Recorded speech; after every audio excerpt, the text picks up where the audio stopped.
it requires a learner to communicate with another person, we need evidence of them communicating.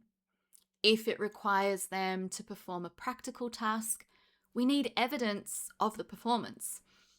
Now, that might sound really obvious, but written assessment has become the default method across much of VET. Learners are repeatedly asked to describe, explain, and write about skills that they should actually be demonstrating. A written description of a skill isn't the same as performing that skill.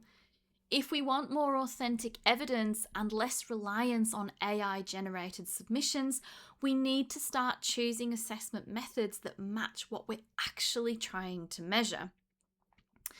This video is part 3 of my 5-part series on what RTOs can actually do in response to AI-generated assessment submissions. If you haven't watched the first 2, go back, watch number 1, watch number 2, and then come back to number 3, because then this will all make far more sense. Now, this isn't another series about AI detection software, about catching students cheating, or about adding another declaration to an assessment task. Over these 5 videos, I want to help your RTO take back control of its assessment system. Too many RTOs have been led to believe that buying a mapped assessment resource means that somebody else has already done the hard thinking for them. And increasingly, those resources are also being produced using AI, and some of what is being sold to the sector, it just isn't good enough. By the end of this series, you'll have a practical action plan for identifying your most vulnerable assessments and redesigning them so that they're more authentic, more accessible, and much better at measuring competence. You don't need an enormous budget, and you don't need to keep placing blind faith in commercial assessment resources. You need to understand what good assessment design looks like so that your RTO can make informed decisions about its own assessment system and properly evaluate anything it chooses to buy. Now, make sure you don't miss the rest of this series, subscribe to the channel and turn on notifications so you know as soon as the next video is available. So, let's get into it. Now, in the previous video, we looked at assessment as a form of measurement. I asked you to identify what one of your vulnerable assessment tasks was supposed to measure and compare that with what it was actually asking the learner to produce. Now we need to choose a method that fits that capability. Now, assessment developers often begin with a familiar document, right? They open a knowledge question template or copy a project format from another unit or adapt an assessment task that already exists. The better starting point is the training product. It's where we should be starting from, right? What does the person need to do? What knowledge must inform that performance? Under which conditions must it occur? And what evidence would allow an assessor to make a sound judgment of competency? This means looking across the unit rather than designing separately for each line of the unit, right? Or each line of your mapping document. The elements and performance criteria tell us what our outcomes are, what that person must be able to do. The performance evidence tells us what they must demonstrate and, where specified, how often or across which situations. The knowledge evidence identifies what the person needs to know, while the foundation skills help us understand the reading, writing, oral communication, numeracy, learning, and other skills that are embedded in the work. The assessment conditions tell us what must be available and the circumstances under which assessment must occur. None of these components should be read in isolation. Together, they help us understand the capability that we're trying to assess. Now, there's another reason that we need to stop designing assessments from the mapping document backwards. When developers treat every requirement as something that needs its own separate question, then the assessment just becomes a behemoth, right? The learner may be asked to explain the same concept several times because it appears in different places throughout the unit. And so the assessment grows and the mapping grows, but the quality of the evidence doesn't actually improve. A single, well-designed task can often generate evidence across multiple requirements because that's actually how competence operates in the workplace. People don't usually perform one isolated performance criterion or piece of knowledge evidence at a time, do they? They interpret information, they communicate, they make decisions, they follow procedures, they respond to risks as part of a complete activity. Assessment should allow those capabilities to come together wherever it's appropriate to do so. Now, this doesn't mean forcing everything into one giant project. Please don't do that. It means designing coherent tasks around meaningful performance rather than building the assessment as a collection of disconnected mapping fragments. When the required capability is practical performance, the strongest evidence involves observing the learner perform. Now, that observation may occur in a real workplace or in an appropriately designed simulation, depending on what the training product requires, what's suitable for the task, etc., etc. The important point is that the learner does the work under the required conditions. Now, a written response can confirm that the learner knows the steps in a procedure, but it can't replace evidence that they can actually carry out those steps safely, accurately, and in the correct sequence. Observation also gives the assessor access to evidence that learners may struggle to capture in writing. The assessor can see how the learner organises the task, how they handle the equipment, how they communicate, how they notice risk, how they respond to feedback, and how they adjust when something doesn't go according to plan. The observation tool then needs to capture enough detail to support the assessor's judgment. A checklist that only contains satisfactory or not satisfactory ticky boxes just tells us a result. It doesn't create a useful record of what the learner actually did. A good observation tool focuses the assessor's attention on the features of competent performance. It should support professional judgment rather than reduce observation to just a box-ticking exercise. Now, when the competency requires oral communication, interaction, or interpersonal capability, the learner needs an opportunity to communicate with someone, right?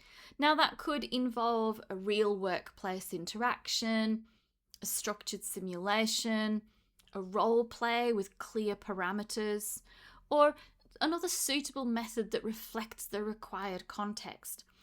What matters is that the learner listens, responds, and adjusts their communication as the interaction develops.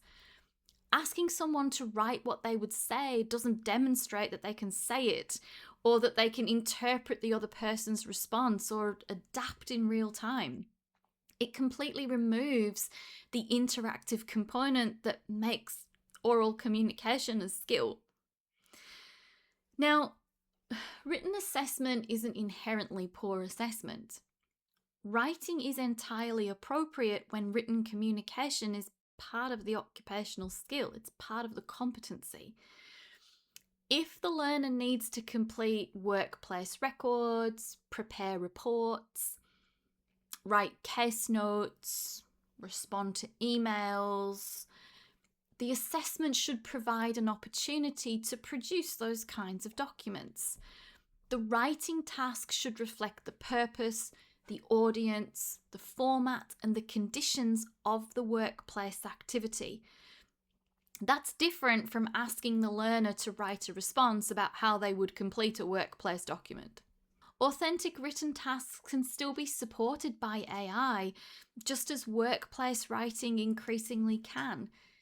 That means that the RTO needs to decide what assistance is acceptable and which aspects of the task must be attributable to the learner.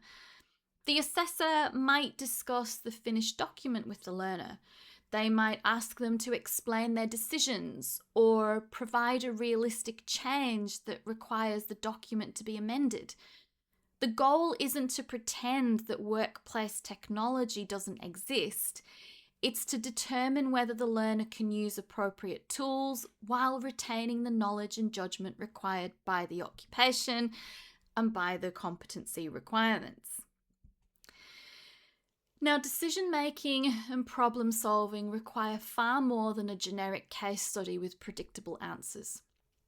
A useful scenario gives the learner relevant information, a purpose, and a decision to make. It should require them to identify what matters, to consider possible responses, and to explain why their chosen action is appropriate. The scenario can then develop. New information might be introduced. A risk could change, or the first response might not produce the intended outcome. This allows the assessor to see whether the learner can adapt rather than reproduce a memorized response. It also helps reveal whether they understand the principles that actually guide the decision. Again, the purpose isn't to catch the learner out. The learner should have an appropriate opportunity to understand the situation and to demonstrate the required capability. The variation needs to be relevant to the competency, not an artificial attempt to make the assessment more difficult. Now, some knowledge can be assessed directly through well-designed questions. Not every piece of knowledge needs to be attached to a performance, and assessors may need to confirm understanding of issues that can't be safely or practically observed. However, we should stop assuming that knowledge must always be assessed through an enormous written task. Targeted questioning can occur before, during, or after performance. A verbal questioning discussion can explore why the learner chose an approach, what risks they considered, and how they'd respond under different circumstances. The assessor can probe unclear or incomplete responses instead of marking a sentence incorrect because it doesn't match the wording of a model answer. That doesn't mean that verbal questioning should become an informal chat with no structure or record. The assessor still needs clear questions or prompts, guidance about the expected depth of the response, and an appropriate way to document the evidence and the judgment. We're not lowering the standard or making the assessment less rigorous. We're selecting a method that allows the learner to demonstrate understanding without automatically making extended writing part of the measurement. Now, good assessment design will often use more than one source of evidence. An observation can show what the learner did. Targeted questions can explore why they did it. A workplace product might show the result of the performance, while information from a supervisor could help establish how consistently the learner performs over time. Each source should have a clear purpose. More evidence isn't automatically better evidence, and collecting the same information several times doesn't necessarily make the judgment more reliable. A third party or other party report, for example, can provide useful supporting information, but it shouldn't replace the assessor's responsibility to evaluate competence. The assessor needs to understand who provided the information, what they observed, and the conditions under which it occurred, and how the evidence relates to the requirements. A supervisor just ticking yes against generic statements adds very little. The goal is to assemble enough relevant evidence to make a confident judgment, not to create the largest possible assessment file. Now, better alignment between the skill and the assessment method also gives us a much more useful response to AI. If a learner submits a generic written answer, the RTO may struggle to determine who produced it. If the assessor observes the learner perform, discusses their decisions, and asks relevant follow-up questions, well, then the evidence becomes grounded in a specific person, performance, and context. Now, this doesn't necessarily completely AI-proof assessment, right? I don't think AI-proof is a realistic or a particularly useful promise. Learners may use AI while preparing for assessment, right? They may use it to organize information, to practice possible questions, or to support workplace writing where its use is permitted. The question is whether the final assessment provides sufficient evidence that the learner possesses the required capability. Interactive, contextualized, and performance-based methods make it much harder to substitute a generic output for that capability. Now, we're not trying to create assessment that exists outside the modern workplace. We're trying to design evidence that still tells us something meaningful about the learner. Now, this is an area where resource providers really need to do considerably better. The sector doesn't need another 100-page assessment task containing questions that ask learners to describe practical skills. It doesn't need generic role plays with no meaningful variation, with, observation checklists that capture absolutely no detail, or projects that require learners to create documents that they would never produce in the workplace. Resource providers should be employing people who understand instructional design, who understand foundation skills and workplace performance and the principles of competency-based assessment. They should be selecting methods because those methods fit the capability, not because they're easy to package and sell. And if resource providers follow this series and reconsider how they design their products, brilliant, right? That improves what's available for the entire sector. But RTOs can't wait for every publisher to improve. They need enough capability to look at a tool and recognize when the method doesn't fit the skill. A mapping document can't make that decision for you. Your RTO needs to exercise its own judgment. So your action from this video is to select a written assessment task that doesn't align well with the capability it's supposed to measure. So return to your measurement map that you created after video 2 and look at whether the task is intended to assess practical performance, communication, decision making, problem solving, written workplace communication, or underpinning knowledge. Now, identify a method that would allow the learner to demonstrate that capability more directly. If it's practical, consider what the assessor needs to observe and under which conditions. If it involves communication, create a genuine opportunity for interaction. If it involves decision-making, design a realistic situation that requires the learner to interpret information, to choose a response, and to explain their reasoning. If writing is genuinely required, ask the learner to produce an authentic workplace document for a clear purpose and a clear audience. Then decide how knowledge will be integrated. Identify which questions could be connected to the learner's performance and which knowledge still needs to be assessed separately. Finally, determine how the evidence and assessor judgment will be recorded. Better assessment doesn't mean undocumented assessment. And you should finish this step with the outline of one redesigned task. It doesn't need to be a finished assessment tool yet, but the method should align much more closely with the capability that you're trying to measure. Now, if a learner needs to perform, let them perform. If they need to communicate, let them communicate. If they need to make decisions, give them something meaningful to decide.